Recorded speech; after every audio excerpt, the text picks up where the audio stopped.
Alright, and this is because we don't waste stuff. These have just come out of a pickle. I got 16 colored hides in good quality. I have another bucket full of whites I haven't touched yet. And then I think we got the mix off on these, so these got a bunch of slippage, but they'll still be good for leather and for scrap pieces, so I'm going to go ahead and finish them anyway. Okay, so they've finished drip drying, so the first dry stage is done.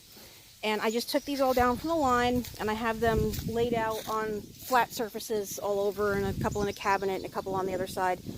We're gonna go check out an antique shop for an hour or two, let these dry on this side, fur up so that the fur gets good and dry, and then after the fur is good and dry, I'm going to go ahead and flip these over so that the bottom has a chance to dry, and then once these are mostly dry, I'm going to start pulling any extra fat and silver skin off to just thin them. So I'm going to do a thinning process, and then after that they're going to be tacked up and stretched until they're completely dry and the fur is broken.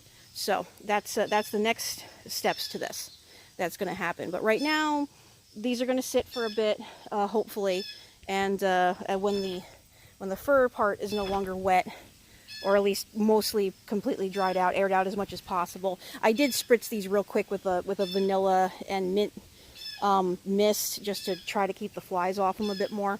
But other than that, that's basically what the current process is, and I'll update when I get back. Okay, for the overnight, because I don't have time to really strip these out this evening, dumbasses, I have them stacked behind me right here, skin to skin, all the way down in a pile where they're going to sit flat until tomorrow when I get home from work, and then I'm going to pull as much silver skin off them as possible and then stretch them.